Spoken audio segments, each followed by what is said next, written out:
السلام عليكم ورحمة الله وبركاته.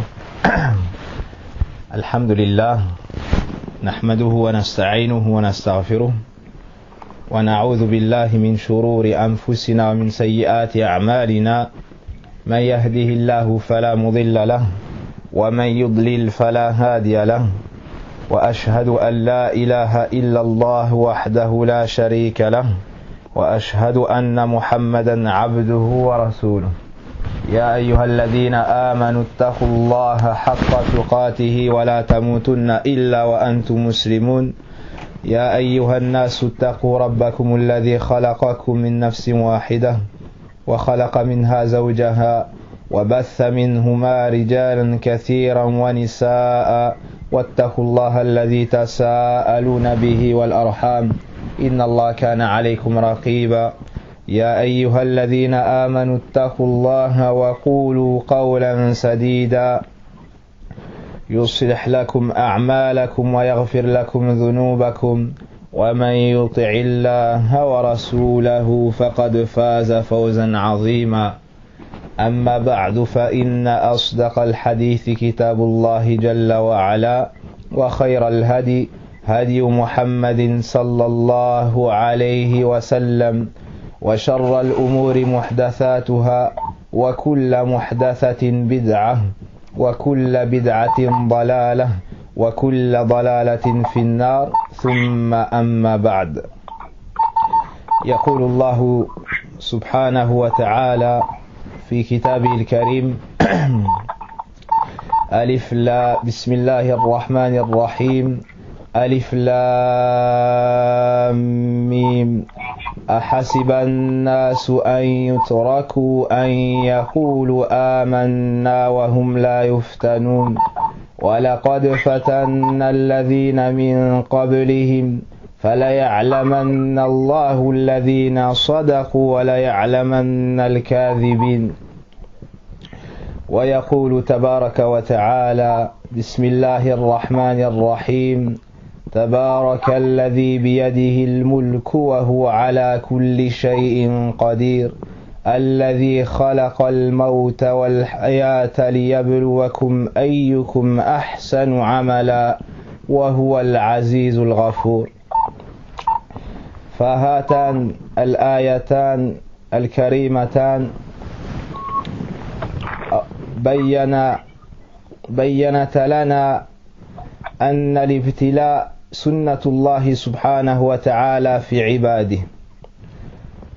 Allah subhanahu wa ta'ala nous dit dans son livre: est-ce que les gens pensent que nous allons les laisser dire nous croyons sans les éprouver? Certes, nous avons éprouvé ceux qui étaient avant eux, ainsi Allah connaît ceux qui disent la vérité et ceux qui mentent.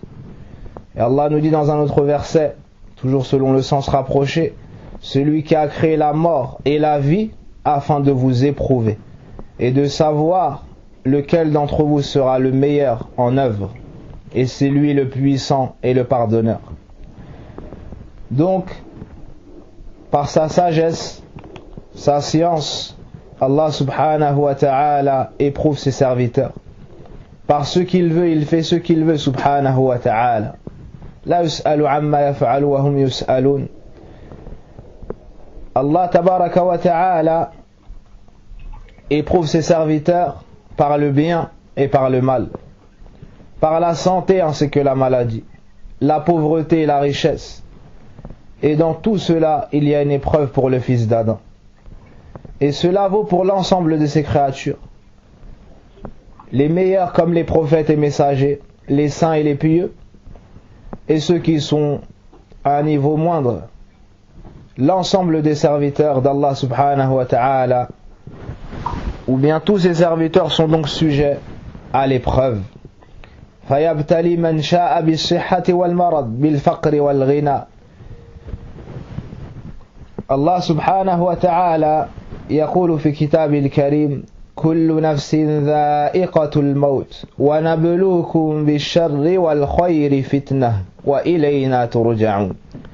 Allah nous dit également dans son livre: toute âme doit goûter à la mort. Nous vous éprouverons par le mal et par le bien. Et dans tout cela, il y a une tentation. et c'est vers nous que vous serez ramenés. Wa kullu musibatin muqaddara min indillahi subhanahu wa ta'ala. وهذا قبل خلق السماوات والأرض كما ذكر في حديث ويقول الله سبحانه وتعالى إنا كل شيء خلقناه بقدر. Et sachez que tout ce qui se passe dans les cieux ou sur terre, comme bien ou comme mal, a été décrété par Allah subhanahu wa ta'ala. Et cela avant la création des cieux et de la terre. Allah nous dit, nous avons créé toutes choses avec mesure. Et le prophète sallallahu alayhi wa sallam, lorsqu'il a conseillé Ibn Abbas radiallahu anhu, dans le hadith connu, Ya ghulam, inni u'allimuka kalimat, ihfazillah yahfazk, à la fin du hadith, il lui dit, wa'alam anna ma asabaka lam yakun li yukhti'ak, wa ma akhta'aka lam yakun li yusibak. Le prophète sallallahu alayhi wa sallam a dit à Ibn Abbas radiallahu anhuma, et sache que tout ce qui t'a touché ne pouvait t'éviter, et tout ce qui ne t'a pas touché ne pouvait te toucher. C'est-à-dire que personne ne sort du destin, personne ne sort de ce qui a été décrété par Allah subhanahu wa ta'ala. Wa idha ma quddira ala al-abdi shiddatun aw musibatun alayhi an yuqabila عليه أن يقابلها بالصبر والتسليم لأمر الله سبحانه وتعالى الكوني. وقد بين العلامة ابن القيم أن هذه البلايا قد تنقلب في حق الصالحين نعمة، قد تنقلب في حق الصالحين نعمة لما يعطيهم الله سبحانه وتعالى من انشراح الصدر والأجور العظيمة. Et lorsque la personne est touchée d'un malheur, lorsqu'elle est touchée d'une épreuve, elle se doit d'affronter cela avec patience, d'accepter le décret d'Allah subhanahu wa ta'ala et de se soumettre à sa volonté. Et Ibn al-Qayyim rahimahullah ta'ala nous dit, et par moments les épreuves pour les pieux peuvent se transformer, les épreuves, c'est-à-dire les malheurs, pour les pieux et les gens bien, peuvent passer de l'étape du malheur à l'étape du bonheur. Comment cela? Car la personne patiente, et Allah subhanahu wa ta'ala la récompense avec d'énormes choses, et il lui donne la tranquillité du cœur. قال الله سبحانه وتعالى إنما يوفى الصابرون أجرهم بغير حساب. Et la personne, pour pouvoir patienter, il faut qu'elle se rappelle les récompenses qu'Allah subhanahu wa ta'ala a réservées et promis à ceux qui sont patients. À cet effet, Allah nous dit dans son livre, certes, Allah va récompenser les patients d'une récompense sans compter. Al-Allama ibn Uthaymin rahimallahu ta'ala nous dit, ici Allah n'a pas cité la récompense. Ici, Allah n'a pas cité 10 récompenses ou 20 ou 100. Cela nous prouve que la récompense est énorme. ويقول الله سبحانه وتعالى ومن يؤمن بالله يهدي قلبه. Et celui qui croit en Allah, Allah guidera son cœur. Al-Allama Muhammad ibn Abd al-Wahhab al-Najdi rahimahullah ta'ala a mis ce verset dans le chapitre de la patience, dans son livre Kitab al-Tawhid, le livre de l'unicité. Puis il a cité le tafsir de Alqamah rahimahullah ta'ala, qui nous dit, c'est la personne qui a été touchée d'un malheur. Elle a su que cela lui venait de son Seigneur Allah, elle a donc patienté, Allah a donc guidé son cœur. ويقول الله سبحانه وتعالى وَلَنَبْلُوَنَّكُمْ بِشَيْءٍ مِّنَ الْخَوْفِ وَالْجُوعِ وَنَقْصٍ مِّنَ الْأَمْوَالِ وَالْأَنفُسِ وَالثَّمَرَاتِ وَبَشِّرِ الصَّابِرِينَ الَّذِينَ إِذَا أَصَابَتْهُم مُّصِيبَةٌ قَالُوا إِنَّا لِلَّهِ وَإِنَّا إِلَيْهِ رَاجِعُونَ قَالُوا إِنَّا لِلَّهِ وَإِنَّا إِلَيْهِ رَاجِعُونَ أولئك عليهم صلوات من ربهم ورحمة وأولئك هم المهتدون. Allah nous dit dans son livre, très certainement, nous vous éprouverons par un peu de peur, de faim, de diminution de biens, de personnes et de fruits. Et fais l'annonce aux endurants. Annonce la bonne nouvelle aux endurants. Ceux qui, lorsqu'ils sont touchés d'un malheur, disent « Inna lillah ». C'est à Allah que nous appartenons. Nous sommes des serviteurs d'Allah. « Wa inna ilayhi raji'un » et c'est vers lui que se fera notre retour. Allah annonce la bonne nouvelle à ces gens-là en disant « À ceux-là, ou bien ceux-là auront les prières d'Allah ». C'est-à-dire qu'Allah les citera en bien, Allah fera leurs éloges auprès des anges rapprochés, comme cela a été cité dans Sahih al-Bukhari, la parole d'Abu al-Aliyah. Donc Allah va faire l'éloge des patients. Allah va citer leurs qualités auprès des anges les plus rapprochés. Wa rahmah, et Allah leur fera miséricorde. Wa ulaika humul muhtadun, et voici les bien guidés. Allah va leur permettre de rester fermement cramponnés sur le bon chemin, à la sunna de son messager. Donc voici la récompense de ceux qui se montrent patients. Wa أخرج الإمام مسلم رحمه الله تعالى من حديث صهيب رضي الله عنه قال قال النبي صلى الله عليه وسلم عجبا لأمر المؤمن إن أمره كله خير وليس ذاك لأحد إلا للمؤمن إن أصابته سراء شكر فكان خيرا له وإن أصابته ضراء صبر فكان خيرا له. Le prophète sallallahu alayhi wa sallam nous parle du croyant qui a confiance en Allah, qui croit au destin et qui sait que tout ce qui le touche lui provient de son Seigneur, le tout miséricordieux, le très miséricordieux, le sage, l'affectueux, subhanah. Le prophète sallallahu alayhi wa sallam nous dit, comme est étonnante l'affaire du croyant, tout ce qui le touche est un bien pour lui. Et cela n'est valable que pour le croyant. Si un bien le touche, il se montre reconnaissant. Et cela est un bien pour lui. Si un mal le touche, si un malheur le touche, il se montre patient. Et cela est un bien pour lui. فهكذا يكون من وفقه الله سبحانه وتعالى في السراء والضراء مهما حصل له وهذا لعلمه بأن الله سبحانه وتعالى قدر مقادر الأمور قبل خلق السماوات والأرض ولعلمه بأسمائه وصفاته سبحانه وتعالى فإذا علم العبد أن الله من أسمائه الرحمن الرحيم اللطيف الحكيم الودود الرؤوف التواب الغفار أورثه ذلك الاطمئنان أورثه ذلك السكينة أورثه ذلك الصبر والتسليم واليقين والتوكل على الله رب العالمين. La personne à qui Allah a voulu le bien se montrera patient dans tous ses états. Et la clé de la patience est la connaissance d'Allah subhanahu wa ta'ala. Celui qui connaît Allah à travers ses noms et ses attributs, puis agit selon ce qui découle de cette connaissance, recevra que du bien dans ce bas monde, dans sa tombe et dans l'au-delà.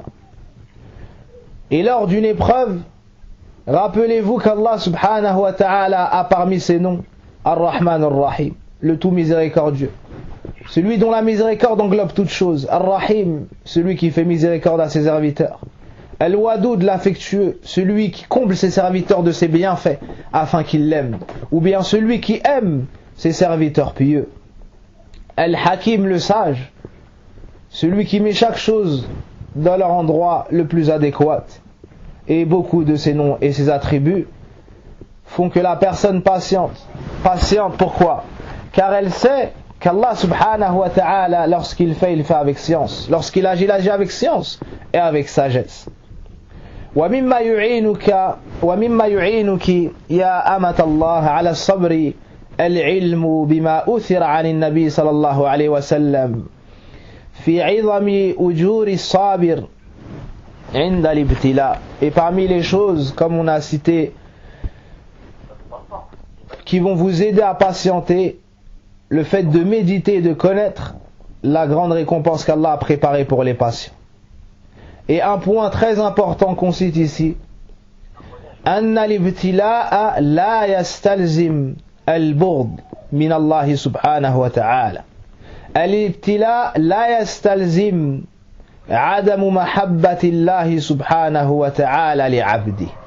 Et un point très important, souvent on entend des gens se plaindre lorsqu'ils sont éprouvés et disent mais je n'ai pas fait tel péché, ou lorsqu'Allah récupère l'âme de leur enfant, ils disent mais il était bien, il ne faisait pas de mal, pourquoi Allah ne nous a pas aimés, et d'autres paroles provenant de gens ignorants. Sachez que l'épreuve, lorsque vous êtes touché d'un malheur ou d'une épreuve, cela ne veut pas dire qu'Allah ne vous aime pas. Cela ne veut pas dire qu'Allah ne vous aime pas. Bien au contraire, les textes nous montrent que lorsqu'Allah aime une personne, il l'éprouve. Yusib min, comme cela est venu dans un hadith. وقد أخرج الإمام الترمذي رحمه الله تعالى قال النبي صلى الله عليه وسلم إن عظم الجزاء بعظم البلاء وإن الله إذا أحب قوما ابتلاهم فمن رضي فله الرضا ومن سخط فعليه السخط. Le prophète sallallahu alayhi wa sallam nous dit: la grandeur de la récompense est proportionnelle à la grandeur de l'épreuve. Et lorsqu'Allah aime un peuple, il l'éprouve. Celui qui agrée cela recevra l'agrément. Et celui qui se met en colère et se révolte recevra la colère. De ce hadith-là, on tire que l'épreuve n'est pas un signe révélateur du fait qu'Allah n'a pas aimé son serviteur. Bien au contraire, la personne qui est éprouvée, on voit en cela un signe qu'Allah a voulu son bien. Et c'est pour ça que les salafs, lorsqu'ils étaient en bonne santé pendant un long moment, et lorsqu'ils n'étaient pas touchés de malheur, lorsqu'ils n'étaient pas touchés de pauvreté et d'autres choses, ils se posaient des questions et avaient peur de ne pas faire partie des bien-aimés d'Allah subhanahu wa ta'ala. Et lorsqu'on regarde la plupart des gens au jour d'aujourd'hui, on voit qu'ils se comportent différemment. Lorsqu'ils sont touchés d'un malheur, ils se posent des questions. Et lorsqu'ils vivent fi afiyah wa sa'a, ils ne se soucient pas de savoir quelle est leur place auprès d'Allah subhanahu wa ta'ala. ولما كان الأنبياء أحب الناس إلى الله سبحانه وتعالى صاروا أشدهم بلاء. Et les créatures et les gens les plus aimés chez Allah subhanahu wa ta'ala sont les prophètes et les messagers. Et c'est pour cela qu'ils ont reçu les épreuves les plus lourdes. لما سأل سعد ابن أبي وقاص رضي الله عنه رسول الله صلى الله عليه وسلم قائلا: يا رسول الله أي الناس أشد بلاء؟ فقال له رسول الله صلى الله عليه وسلم: الأنبياء ثم الصالحون ثم الأمثل فالأمثل. الأنبياء ثم الصالحون ثم الأمثل فالأمثل من الناس. أخرجه الإمام أحمد وهو حديث حسن. Le prophète sallallahu alayhi wa sallam fut questionné: ô messager d'Allah, quelles sont les personnes les plus éprouvées? Le messager d'Allah a répondu: les prophètes, puis les gens saints, les pieux, puis ceux qui se rapprochent le plus d'eux, et ainsi de suite parmi les gens. Donc plus la personne a une place chez Allah, plus il l'éprouve. Et le prophète sallallahu alayhi wa sallam nous dit: la personne est éprouvée proportionnellement à la force de sa foi. Si elle est forte dans son iman, dans sa foi, alors on l'éprouve encore plus. Et ces épreuves seront lourdes. Et si elle a une faiblesse dans sa foi, on l'allège. Donc cela nous prouve que la personne qui est éprouvée, c'est celle qui est proche d'Allah subhanahu wa ta'ala. وَلَقَدْ ابْتُلِيَ نَبِيُّنَا محمد صلى الله عليه وسلم ببلايا عديدة فذاق كلا من الجوع والفقر كذب وشتم ضرب ورجم مرض وسحر عليه الصلاة والسلام. ونزد على ذلك أنه نشأ يتيما وهذا ابتلاء عظيم. كون المرء لم يعرف والديه هذا ابتلاء بلا شك.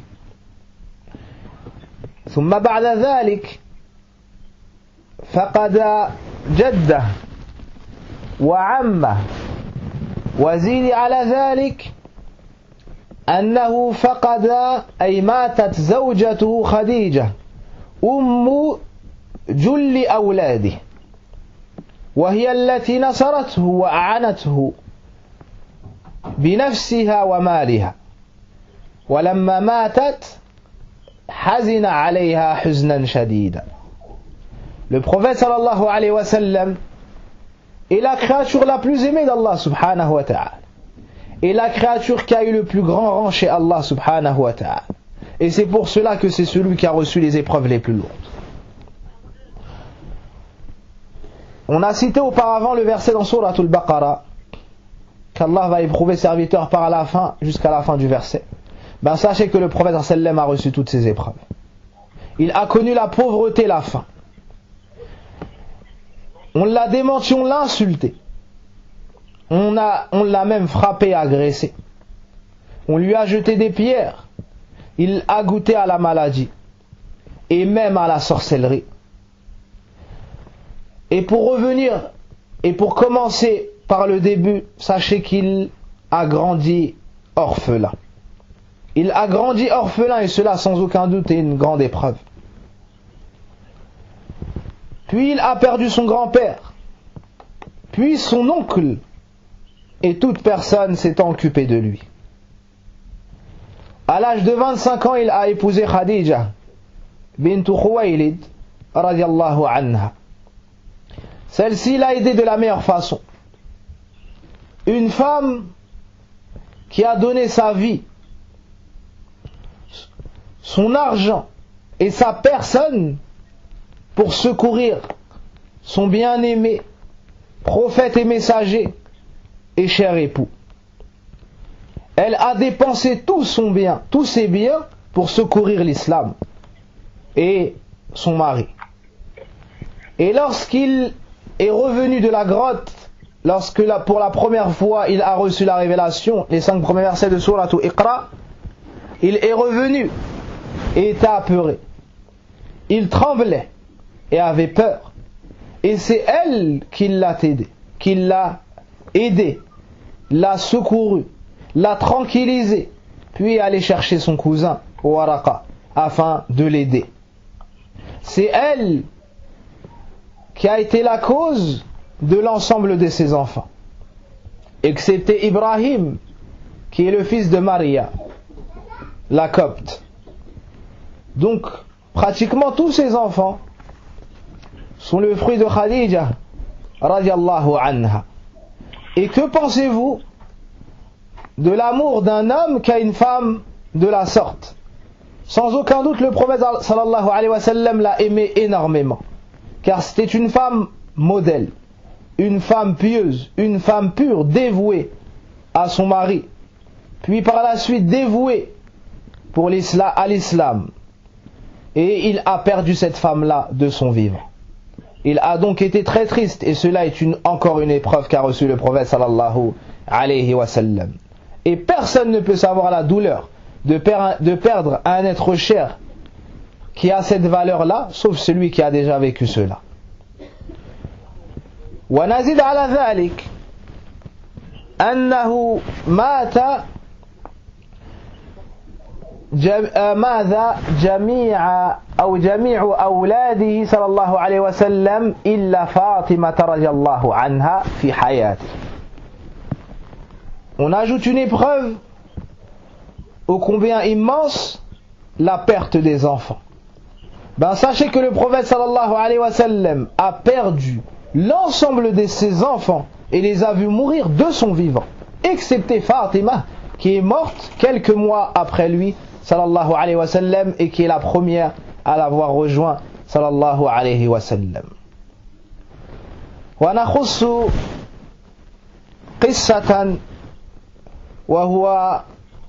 وهي قصة إبراهيم ولده لما مات. فقال النبي صلى الله عليه وسلم لما مات ولده: إن العين تدمع. وأذكر لكم هذه القصة لنعلم جميعا صبر النبي صلى الله عليه وسلم عند الابتلاء. فقال: إن العين تدمع وإن القلب يحزن ولا نقول إلا ما يرضى ربنا ويجوز أن نقول ولا نقول إلا ما يرضى ربنا وإن بفراقك لمحزونون. كذا تأدب مع قدر الله النبي صلى الله عليه وسلم سيد الصابرين. Lorsque le prophète sallallahu alayhi wa sallam a perdu son fils Ibrahim, il a dit: certes, les larmes coulent et le cœur s'attriste, mais nous ne disons que ce qui plaît à notre Seigneur. Nous ne disons que ce qui plaît à notre Seigneur. Et nous sommes certes attristés de nous séparer de toi, ô Ibrahim. Et si vous voulez un exemple chez les autres prophètes, lisez l'histoire de Youssouf alayhi salam et de son père Yaqub. Prenez le Coran et lisez Surat Youssouf, cette magnifique histoire. Et dans celle-ci, on a cité beaucoup d'épreuves. L'histoire de Yaqub alayhi salam, lorsqu'il a perdu son enfant, qui était son préféré, de par ses qualités. Et Allah subhanahu wa ta'ala nous raconte cela dans le Coran, en nous disant que cette épreuve a été tellement lourde que Yaqub alayhi salam en a perdu la vue, tellement il a pleuré et tellement il a été attristé. ذهب بصره لشدة الحزن على فقد يوسف. Et lorsque ses frères sont revenus, il l'avait laissé pour mort. Il l'avait laissé dans un puits en pensant que soit il allait mourir de la sorte, soit il allait être récupéré par des gens. Yaqub alayhi salam s'est donc attristé, a été énormément triste et il s'est mis à pleurer. وتولى عنهم وقال يا أسف على يوسف وبيضت عيناه من الحزن وهو كظيم. كذا قال ربنا سبحانه وتعالى في كتابه الكريم. Et il y a aussi l'histoire de Youssouf avec ses frères. L'histoire de Youssouf lorsqu'il a été éprouvé par Imratul Aziz, par la femme de l'Aziz qui a essayé de commettre l'adultère avec lui, mais Allah subhanahu wa ta'ala l'a préservé. Un homme qui est exilé loin de son peuple, personne ne le connaît. Une femme de haut rang, noble, qui vient pour essayer de commettre le péché avec lui. Et il a fait comme le prophète nous a décrit les gens qui seront sous l'ombre du trône d'Allah le jour où il n'y aura pas d'autre ombre. Il lui a dit Inni akhafullah. Inni akhafullah, il a eu peur d'Allah subhanahu wa ta'ala et s'est sauvé d'elle. Elle a tout tenté afin de commettre le péché avec lui, mais Allah l'a préservé. Et sans aucun doute, il y a une épreuve énorme dans cela. Il a été éprouvé par la gérance et beaucoup d'autres épreuves. Et je vous laisse revenir à cette sourate-là. وَمِنْ أَكْبَرِ مَا يُصِيبُ الرَّجُلِ الْأَذَى في سبيل الدعوة إلى الله وتوحيده سبحانه وتعالى. Et parmi les plus grandes épreuves, ce qui peut toucher la personne lorsqu'elle appelle les gens à revenir vers Allah, lorsqu'elle appelle les gens à unifier Allah d'un culte sincère, lorsqu'elle appelle les gens à adorer Allah d'un culte sincère, lorsqu'elle les appelle à faire la prière, à suivre la sunna du prophète sallam et délaisser toute innovation, lorsqu'elle appelle au noble caractère, au bon comportement, Allah subhanahu wa ta'ala a décrété que toute personne empruntant le bon chemin sera éprouvée. Toute personne empruntant le bon chemin sera éprouvée. Et particulièrement ceux qui appellent à la religion d'Allah subhanahu wa ta'ala. في الصحيحين من حديث عائشة رضي الله عنها قالت سألت النبي صلى الله عليه وسلم عن أشد ما أصابه فأخبرها النبي صلى الله عليه وسلم أن أشد يوم عليه كان يوم دعوته لأهل الطائف فلم يستجيبوا دعوته صلى الله عليه وسلم بل استقبلوه بالأحجار وبسوء التصرف. Lorsque Aïcha radiallahu anha a questionné le prophète sallallahu alayhi wa sallam sur le jour le plus dur qu'il a rencontré, il lui a répondu: c'est le jour où je suis parti appeler les gens de Taïf à l'islam. Savez-vous comment ils ont répondu à l'appel du messager d'Allah sallallahu alayhi wa sallam? Les nobles de cette ville ont ordonné aux faibles d'esprit et aux jeunes de cette ville-là de prendre des pierres et tout ce qu'ils pouvaient trouver pour jeter cela au messager d'Allah sallallahu alayhi wa sallam et agresser le prophète sallallahu alayhi wa sallam. Et nombreux sont les hadiths qui nous montrent cela. Et à la bataille de Uhud, le prophète sallallahu alayhi wa sallam a reçu des coups au visage, au point où on lui a cassé des molaires. Kusirat rubaiyatuh wa sala damu sharif sallallahu alayhi wa sallam. Son casque lui est rentré dans les joues et il a perdu plusieurs dents et son noble sang a coulé sallallahu alayhi wa sallam. Tout cela dans le chemin de l'appel des gens vers la religion d'Allah subhanahu wa ta'ala. Et malgré toutes ces épreuves, il n'a jamais faibli dans le message. Et il n'a jamais dit pourquoi cela me touche. Et il ne s'est jamais plaint. Et lorsqu'on regarde les gens aujourd'hui, et vu que cette kalima est en premier lieu destinée à nos chers sœurs fillah, et là on dira, et lorsque nous regardons les femmes musulmanes, et même les pieuses parmi elles, peu sont celles qui ne se plaignent pas de jour comme de nuit. Soit de la vie qu'elles mènent, du train de vie qu'elles mènent, soit de leurs époux, soit de leurs parents, soit de leur pauvreté, soit de ça, soit de ça. Et lorsqu'on compare leurs épreuves aux épreuves du prophète sallallahu alayhi wa sallam, on trouve qu'elles vivent dans un bienfait. Mais ne se rend compte de ce bienfait-là que celle qui le perd. Que la femme battue, que la femme divorcée avec beaucoup d'enfants, que la femme qui perd ses parents, et j'en passe. وعن أبي مسعود رضي الله عنه قال كأني أنظر إلى النبي صلى الله عليه وسلم يحكي نبيا من الأنبياء ضربه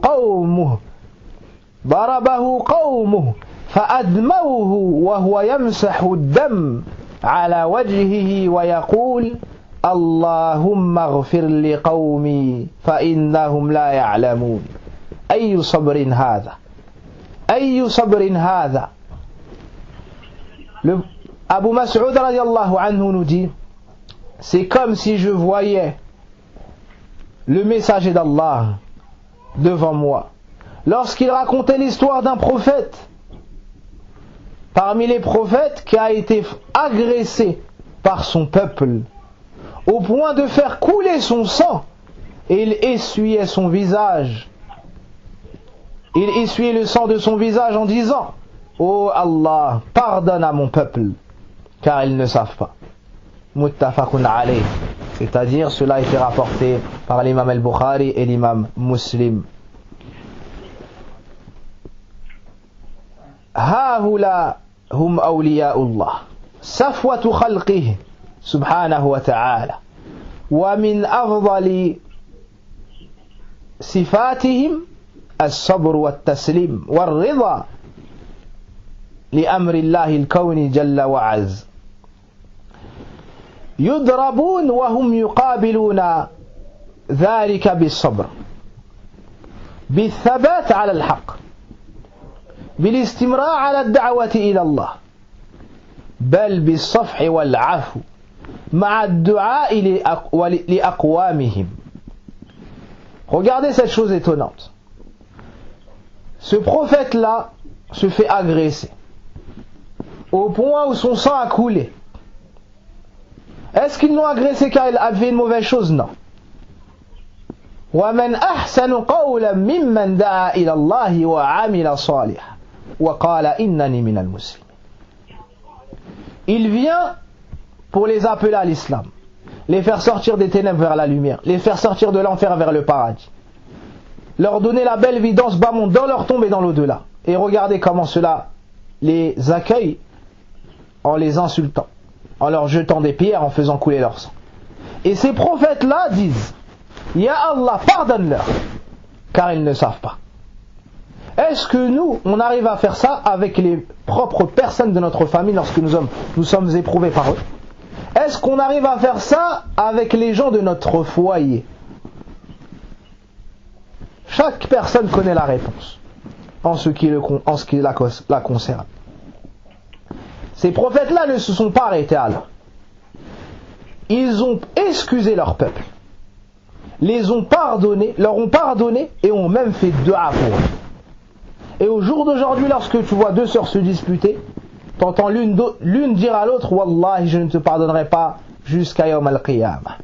Et je me servirai de tes hasanat Yawm al-Qiyamah. Alors que c'est sa sœur fillah, alors que peut-être c'est ses parents, alors que peut-être c'est ses frères, alors que peut-être c'est son mari, alors que peut-être c'est son enseignante, son ami, sa camarade, qui se prosterne pour Allah subhanahu wa ta'ala, tout comme elle se prosterne.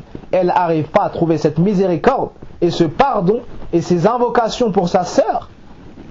Or que ces messagers-là ont trouvé cela pour leurs ennemis, pour ceux qui ont fait couler leur sang.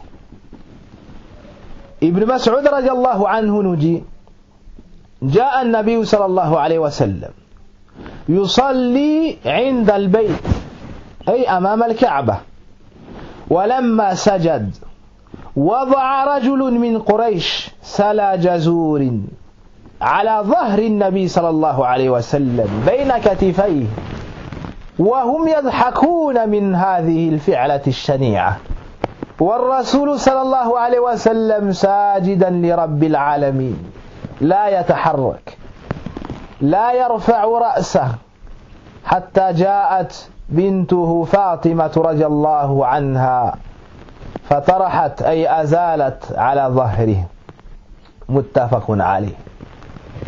Ibn Mas'ud radiallahu anhu nous raconte une autre épreuve du prophète sallallahu alayhi wa sallam en nous disant: un jour le prophète sallallahu alayhi wa sallam est venu en face de la Kaaba. Et il y avait les nobles de Quraysh parmi les mécréants. Le prophète sallallahu alayhi wa sallam a prié en face de la Kaaba. Et les gens de Quraysh se sont consultés en disant: qui est-ce qui va aller prendre le placenta? Le placenta de la chamelle de telle famille qui vient de mettre bas. Et c'est connu que le placenta de la chamelle a une odeur nauséabonde. Et c'est une chose contenant des impuretés. Alors, une des personnes de Quraysh est partie récupérer cela, wal-i'yadhu billah, est venue avec le placenta de cette chamelle. Pour faire quoi? Ils ont attendu que le prophète sallallahu alayhi wa sallam se prosterne, soit en prosternation, en sujoud. Et ils sont venus et ont déposé cela sur le dos, entre les épaules du prophète sallallahu alayhi wa sallam, alors qu'il était prosterné pour le Seigneur des mondes. Ils ont mis cela sur son dos.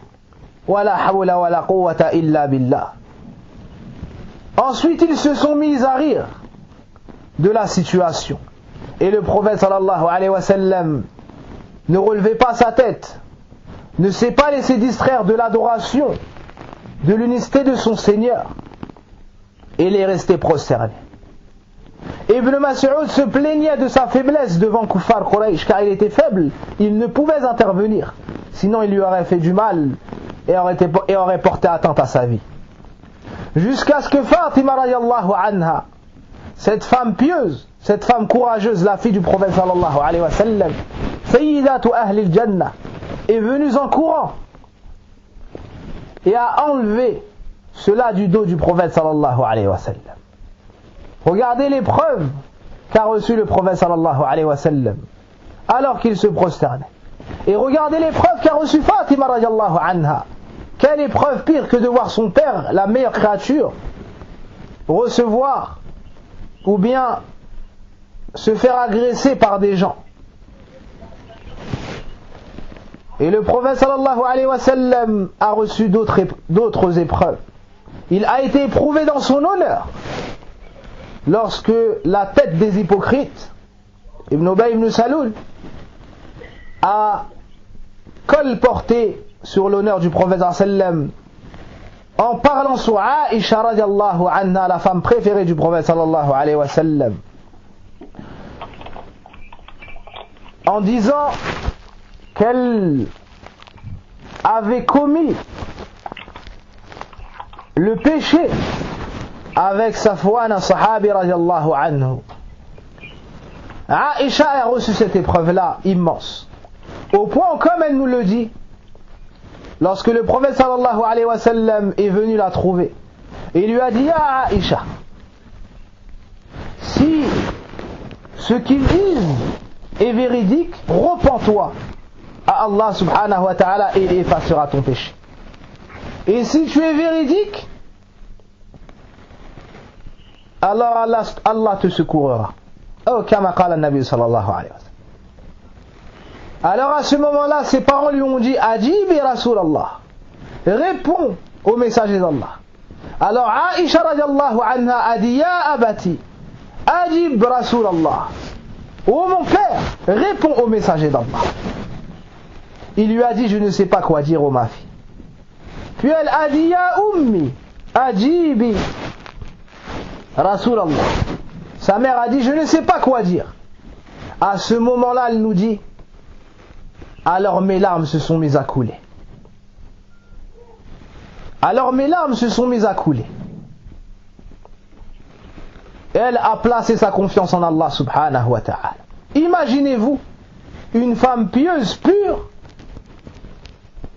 en plus de cela, l'épouse de la plus grande personnalité, accusée d'adultère. Et elle sait pertinemment qu'elle n'a pas fait cela.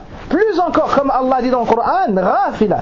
Elle est carrément distraite de ce qu'on dit sur elle. Cela n'a même pas traversé son esprit, ni son cœur. Tellement elle était pieuse et pure. Alors elle s'est mise à pleurer. Des jours durant. Puis elle nous dit: jusqu'à ce que mes larmes ont cessé. C'est-à-dire, je n'avais plus de larmes. J'ai tellement pleuré que je n'avais plus de larmes. Et les gens disaient cela dehors. Et elle a appris cela par d'autres personnes. Elle était ignorante de ce qui se disait sur elle. À la fin, Allah subhanahu wa ta'ala a révélé du Coran pour innocenter cette femme pieuse, cette femme pure. Allah a défendu l'honneur de Aïcha radiallahu anha dans le Coran, qu'on lira ila Qurayb as-sa'a. Ensuite, le prophète sallallahu alayhi wa sallam est venu la trouver. Il lui a annoncé la bonne nouvelle. Alors ses parents lui ont dit: lève-toi et va vers le message d'Allah, remercie-le. Elle a dit: je me lève pour personne si ce n'est pour Allah. C'est lui qui m'a innocenté. Et le prophète sallallahu alayhi wa sallam a été réjoui de sa parole, car c'est une parole qui provient d'un cœur rempli d'unicité d'Allah subhanahu wa ta'ala. Donc cela est une épreuve énorme que le prophète sallallahu alayhi wa sallam a réussi et que Aïcha radiallahu anha a réussi. Wabtuya bil faqr, le prophète sallallahu alayhi wa sallam a reçu comme épreuve également la pauvreté. Par moments, il ne trouvait même pas de quoi nourrir ses invités. Un jour, il y avait un invité, il a envoyé les compagnons chez une de ses épouses pour lui demander est-ce qu'elle avait quelque chose pour accueillir son invité. Elle a répondu, nous n'avons que de l'eau. Ensuite, chez une deuxième épouse, puis une troisième, elles ont toutes répondu la même chose. Que de l'eau, et Allahu Alam peut-être des dates. Alors le prophète sallam a dit qu'est-ce qui va accueillir l'invité du messager d'Allah? Des gens, ou bien une personne parmi les sahaba a dit Ana ya Rasulallah, moi au messager d'Allah. Il a couru chez lui et parti dire à son épouse, nous avons l'invité. Nous avons l'honneur d'avoir l'invité du messager d'Allah chez nous. Elle lui a répondu, Wallahi, nous n'avons rien dans la maison si ce n'est le repas des gens. Regardez la pauvreté qu'ils ont connue. Ensuite, il lui a dit, ça n'est pas un problème. Il a placé sa confiance en Allah subhanahu wa ta'ala et lui a dit, lorsque je vais ramener cet invité-là, fais dormir les enfants. Occupe-les jusqu'à les faire dormir. Ensuite, mets la table. Et lorsque nous allons commencer le repas, fais tomber la lanterne afin que nous soyons dans le noir. Est-ce que cette femme-là a dit, tu honores ton invité et tu laisses mes enfants le ventre vide? Est-ce que cette femme-là a dit, et moi qu'est-ce que je vais manger? Est-ce que cette femme-là s'est plainte de la situation qu'elle traversait avec son mari? Non. Mais elle a su que ce bas monde-là n'était qu'une passade. Elle a su que la demeure qui restera est l'au-delà. Elle a pris cela comme une occasion de se rapprocher de son Seigneur. Et elle s'est soumise à l'ordre de son mari. Lorsque l'invité est venu, elle a fait ce qui a été prévu. Et l'invité était en train de manger en pensant que l'homme mangeait avec lui. Le lendemain, le prophète sallallahu alayhi wa sallam est venu voir cet homme-là en se réjouissant et en lui disant Abshir, faqad ajiba Allahu min sani'ikuma. Bonne nouvelle à toi, Allah s'est étonné de ce que toi et ton épouse avez fait. Subhanallah. Un autre jour, Omar radiallahu anhu est rentré chez le prophète sallallahu alayhi wa sallam. Il l'a vu allongé sur des feuilles de palmier en guise de matelas. La meilleure créature d'Allah dormait sur un matelas qui était fait de quoi? De feuilles de palmier tissées. Lorsque Omar radiallahu anhu a vu ça, il s'est mis à pleurer. Le prophète sallallahu alayhi wa sallam s'est assis et lui a dit Malaka ya ibn al-Khattab, que t'arrive-t-il, ô Omar? Omar lui a dit, ô messager d'Allah, voici Kisra et voici Qaysar, c'est-à-dire les rois des plus grandes puissances, chez les Romains et autres, les Perses. Les ruisseaux coulent sous leurs pieds. Ils ont toutes les richesses. Et toi, tu es le messager d'Allah et l'excellence parmi sa création. Et voici ce que tu possèdes. Alors le prophète sallallahu alayhi wa sallam lui a dit, ô Omar, n'agrées-tu pas que ces gens-là partent avec ce bas monde-là et qu'Allah nous réserve l'au-delà? Alors Omar a agréé cela. Alors Omar radiallahu anhu a agréé cela. Et le prophète par moment sallallahu alayhi wa sallam sortait la nuit car il avait mal au ventre, tellement il avait faim. Et il trouvait Omar et il trouvait d'autres parmi les sahaba. Et les gens lui disaient Ya Rasulallah, qu'est-ce qui t'a fait sortir à une heure tardive? Il leur répondait la même chose qui vous a fait sortir. La faim.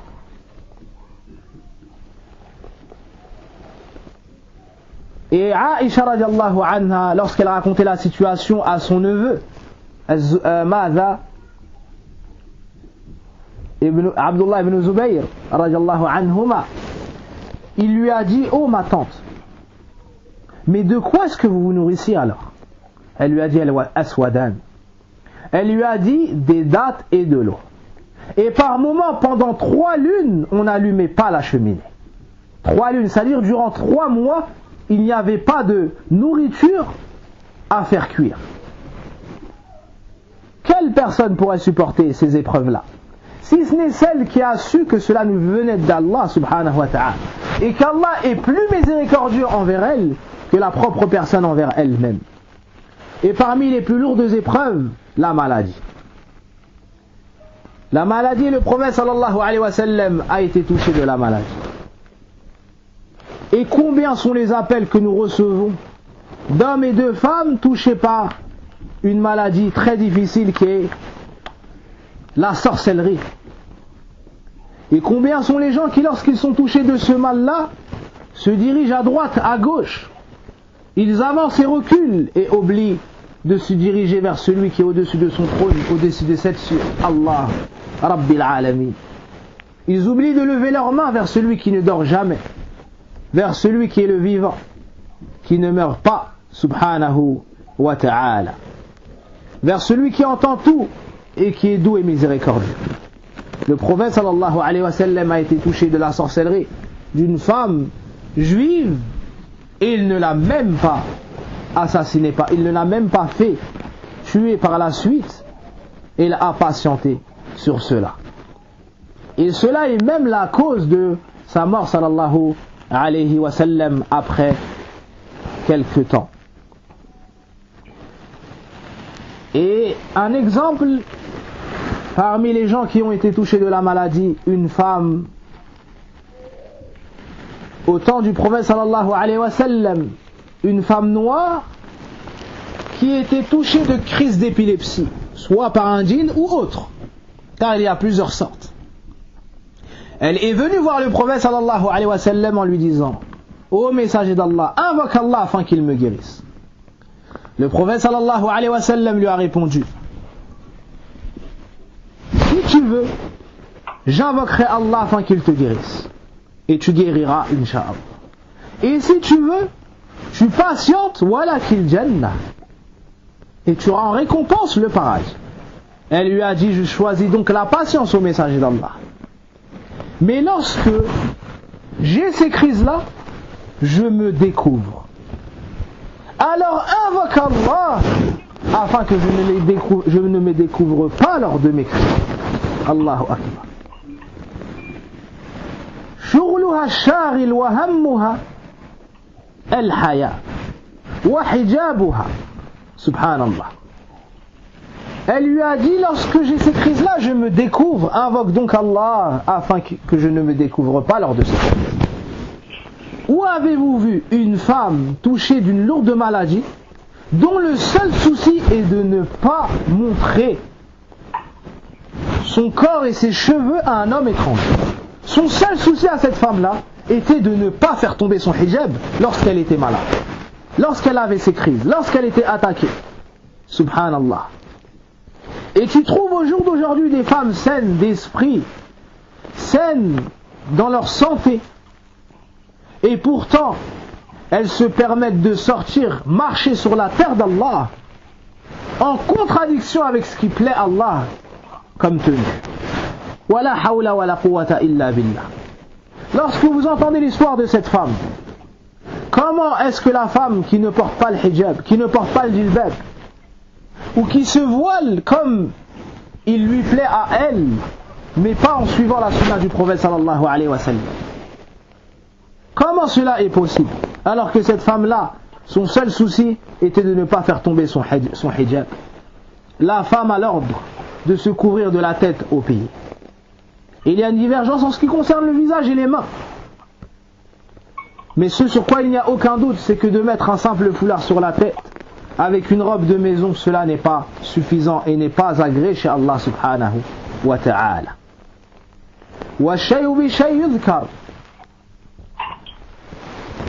Et cela m'amène à un autre sujet qui s'est répandu, et c'est une fitna, un ibtila qui touche les femmes de cette communauté au jour d'aujourd'hui. C'est le fait de mettre des vestes cintrées au-dessus de leur djilbab. Et comment est-ce qu'on pourrait unir entre le feu et l'eau, entre la sunna et la bid'a, entre ta'a et le ma'asiyah? Cela n'est pas permis. Quand bien même on sera en hiver, des femmes mettent des vestes cintrées au-dessus de leur djilbab. Pire que cela, des femmes a'azzallahu qadrakun portent des sacs en bandoulière, ce qui laisse apparaître leur forme, wal'iyadhu billah. Certaines femmes douées de pudeur n'osent même pas faire apparaître ces formes-là devant leur mahal. Comment est-ce qu'une femme qui craint Allah et qui espère sa rencontre le jour dernier peut faire cela? Cela est une parenthèse, et on demande à Allah qui nous guide et qui guide nos sœurs, afin qu'elles sortent, lorsqu'elles sortent, habillées convenablement. Une épreuve qui a touché le prophète Aïoub, car nous sommes toujours dans la maladie. Il a été malade durant de nombreuses années et ne s'est jamais plaint à Allah subhanahu wa ta'ala. Et les épreuves sont nombreuses, et les histoires et les exemples également. Et pour illustrer tout ça, je vais vous parler d'un prophète qui est le deuxième meilleur des prophètes après le prophète Mohammed sallallahu alayhi wa sallam. Nabiullah Ibrahim alayhi salam. Il a reçu d'énormes épreuves. Après avoir cité l'exemple du prophète sallallahu alayhi wa sallam, voici les exemples qui ont touché le prophète Ibrahim alayhi salam. Il a été éprouvé, et cela, je cite cela, ou je commence par cela, pour renforcer, comme je le peux, nos sœurs converties à l'islam.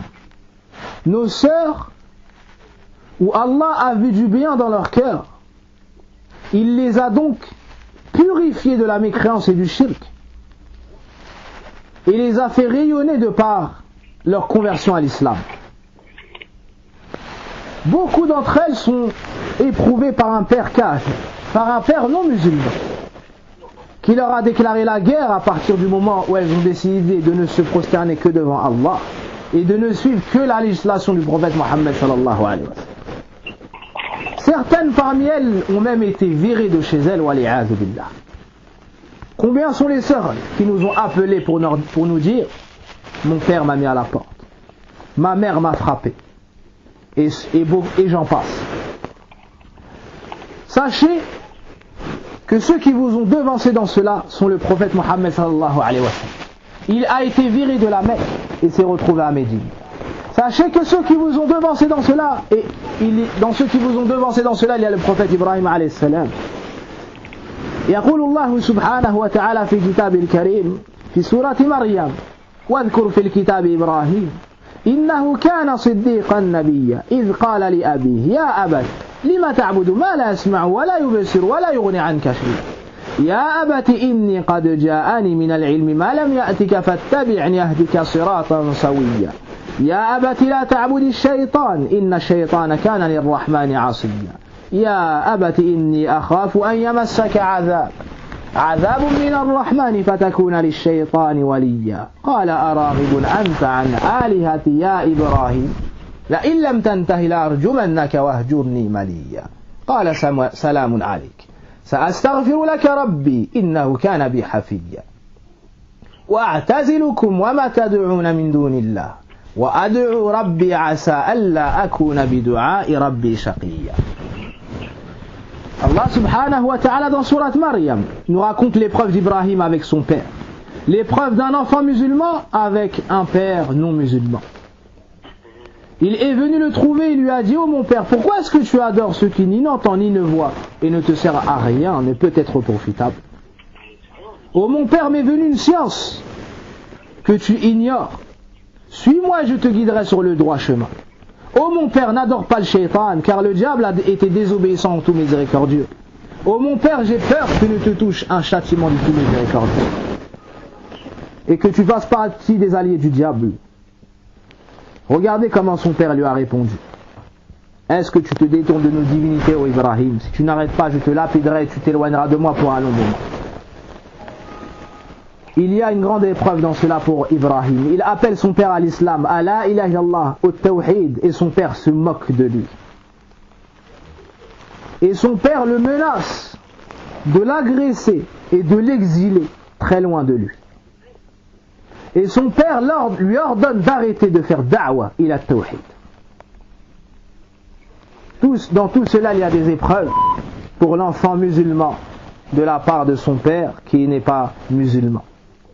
Ibrahim a été également éprouvé avec son peuple lorsqu'il est resté ferme dans sa religion et a refusé l'adoration des idoles. Pourtant son père est celui qui faisait ces idoles-là et les vendait.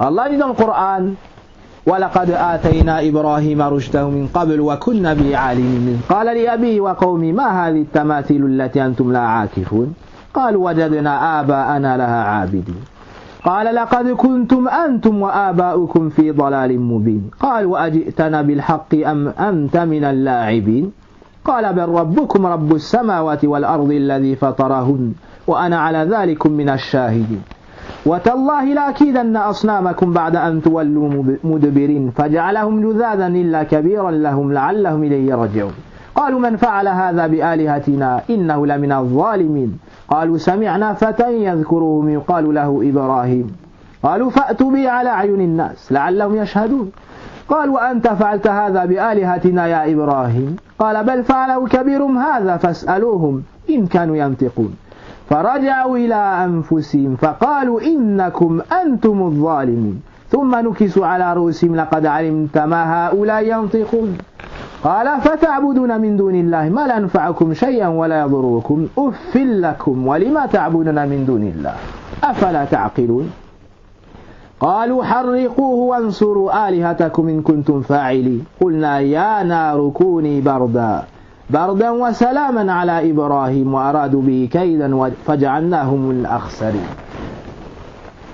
ما أعظم كلام رب العالمين. Allah nous raconte l'histoire d'Ibrahim avec son peuple. Lorsqu'ils l'ont invité à leur Eid, à leur fête païenne, il a prétexté la maladie et a refusé d'y aller.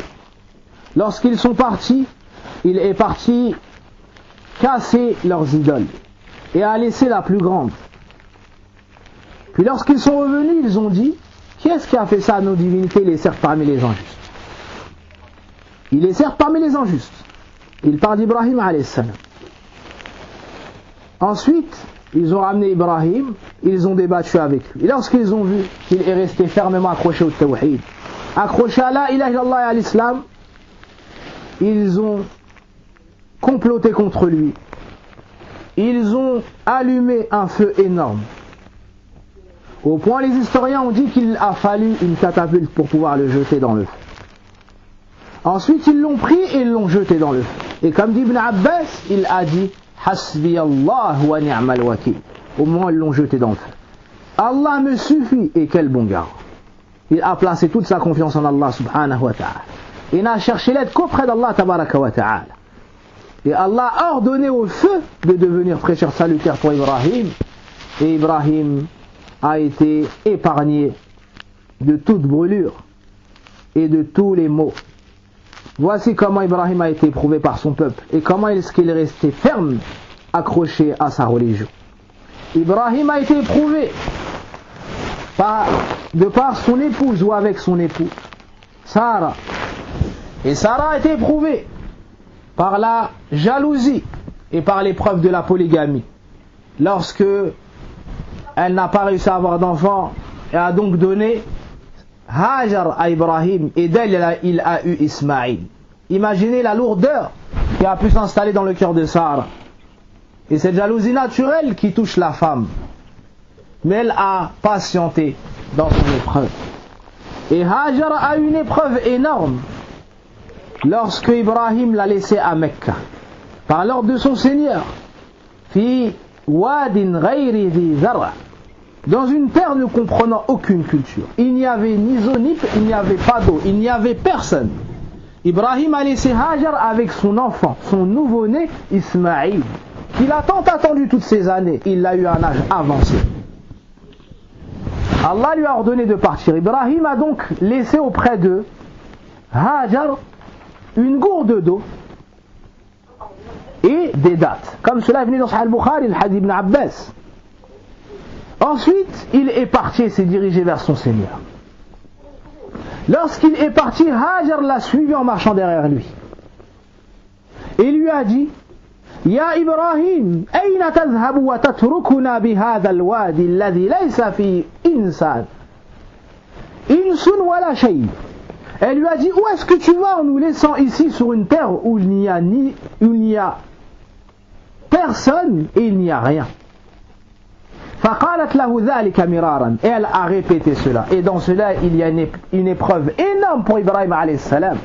Car lorsque une femme que nous aimons nous parle avec des paroles aussi douces, dans une situation aussi dure, sans aucun doute le cœur de la personne s'effrite. Et il y a une douleur énorme qui s'installe. Et le fait qu'elle répète cela nous montre la douceur qu'elle avait envers lui, l'amour qu'elle avait envers lui. Et cela ne fait qu'ajouter une épreuve pour Ibrahim alayhi salam. Ensuite, il ne se dirigeait pas vers elle, il ne la regardait pas, et se dirigeait vers Allah subhanahu wa ta'ala. Ensuite, elle lui a dit: Allahu alladhi amaraka bihada. Est-ce Allah qui t'a ordonné cela? Faqala na'am. Il lui a dit oui. Faqalat idhan la yudayy'una. Elle a répondu: alors Allah ne nous abandonnera jamais. Subhanallah. Elle a réussi son épreuve. Elle ne s'est pas plainte. Elle a patienté à placer sa confiance en Allah. Et a même renforcé son mari dans son épreuve. Et combien sont les femmes qui sont, elles, la cause de la perte de la piété de leur mari? Car elles les détournent de la religion d'Allah pour les faire entrer dans la dunya. Va travailler de jour comme de nuit et arrête tes cours. Ensuite, tu vois l'homme s'éloigner petit à petit de la mosquée, s'éloigner petit à petit des cours, des assises de science, pour rester auprès de son épouse, auprès de ses enfants et sa famille. Alors sa foi baisse, alors son comportement baisse, et ça finit mal. Et cette femme était loin d'imaginer les répercussions d'affaiblir la foi de son mari. Regardez ici Hajar, elle a renforcé son mari dans sa mission, en lui disant: Allah ne nous abandonnera pas. En d'autres termes, ne te soucie pas de nous, va et fais ce qu'Allah t'a commandé, et nous, Allah va nous secourir. Et dans cela, il y a une épreuve immense pour Hajar, car elle aimait la bonne compagnie. Et puis à la fin de cette histoire-là, comme beaucoup doivent connaître, Allah subhanahu wa ta'ala envoya un ange qui de son aile, c'était Jibril, a creusé et a fait sortir la source d'eau qui s'appelle Zamzam, que vous connaissez tous. Et donc Ibrahim alayhi salam a reçu toutes ces épreuves-là et a réussi ces épreuves-là. Et la dernière épreuve que je vais citer, qui a touché Ibrahim, c'est l'épreuve avec son fils Ismaïl. Lorsqu'Allah tabaraka wa ta'ala lui a montré en rêve à plusieurs reprises en train d'égorger son fils. Il est parti voir Ismaïl alayhi salam et lui a dit: Ya bunayya inni ara fil manami anni azbahuka fanzur ma'adha tara. Oh mon fils, je me vois, inni ara, wa hadha fi'lun mudari' ويدل على الاستمرار في الشيء أي رأى مرارا في منامه أنه يذبح ولده إسماعيل. Je me vois en songe souvent en train de t'égorger. Qu'est-ce que tu penses de cette vision-là? Ismaïl a réussi son épreuve en disant: Ya abati fa'al ma tu'mar satajiduni insha'Allahu min as-sabirin. Oh mon père, fais ce qui t'a été commandé. Tu me trouveras, si Dieu veut, parmi les patients. Ibrahim a donc parlé à son fils avec ces paroles douces: oh mon cher fils, je me vois en train de t'égorger. Et lorsqu'il a dit Ya abati, les gens du tafsir ont dit, c'est comme s'il avait dit: oh mon fils, je t'aime, mais Allah m'a commandé une chose, qu'est-ce que tu en penses? Et son fils lui a répondu Ya abati, Ya bunay, et lui a répondu Ya abati. C'est comme s'il avait dit: et moi aussi mon père, je t'aime, mais quand même fais ce qui t'a été commandé. Et lorsqu'il lui a dit fais ce qui t'a été commandé, il lui a pas dit égorge-moi. C'est comme pour lui dire: mais sois sincère lorsque tu fais ton acte. Fais cela imtithalan li amrillah. Ensuite il l'a pris, l'a attaché et s'est apprêté à l'égorger. À égorger son fils qu'il a eu un âge avancé. Son fils qu'il aimait énormément. Et lorsqu'ils ont tous deux réussi leur épreuve, Allah subhanahu wa ta'ala a remplacé cet acte-là par l'immolation d'une bête. Et dans ça, il y a une preuve que فَإِنَّ مَعَ الْعُسْرِ يُسْرًا إِنَّ مَعَ الْعُسْرِ يُسْرًا. Il y a dans la difficulté une facilité, il y a dans la difficulté une facilité. Pour une difficulté, sachez qu'Allah vous facilite deux facilités, comme la Balara de ce verset nous indique. Car al-usr est venu ma'arifa et al-yusr est venu nakira. Donc la facilité ici n'est pas la même dans les deux versets. Par contre, la difficulté est la même dans les deux versets. Donc pour une épreuve, sachez qu'Allah vous fera suivre cela de facilité. Et il y a beaucoup de biens dans les épreuves. Parmi ces bienfaits-là, Allah fait la distinction entre les gens bons et les gens mauvais, entre le véridique des menteurs. Comme on a resté dans le début de Surat Al-Ankabut. Parmi les bienfaits de l'épreuve, c'est qu'Allah pardonne les péchés des gens. Au point, le prophète sallam nous dit, il n'y a pas un mal qui te touchera. À la fin, il nous dit, même le moustique qui te pique. Par cela, Allah t'efface tes péchés. Parmi les bienfaits des épreuves, l'élévation au paradis. Le prophète sallam nous dit, Allah veut donner une grande place au paradis. Mais le serviteur ne fait pas ses actions. Il ne peut pas atteindre ces grands degrés par ses actions à lui. Alors Allah l'éprouve jusqu'à lui faire atteindre ces hauts degrés du paradis. Donc Allah purifie la personne, élève ses degrés par ses épreuves. Et une des grandes sagesses des épreuves, c'est le fait qu'on se rende compte de notre faiblesse. Et que nous sommes juste des simples créatures d'Allah. Et sans l'aide d'Allah, nous ne pouvons rien faire. Alors on va s'humilier devant Allah tabaraka wa ta'ala. Lorsqu'on est malade, on voit que nous sommes que les serviteurs d'Allah et que nous avons besoin d'Allah. On revient donc vers lui, vers la soumission, vers l'adoration d'Allah subhanahu wa ta'ala.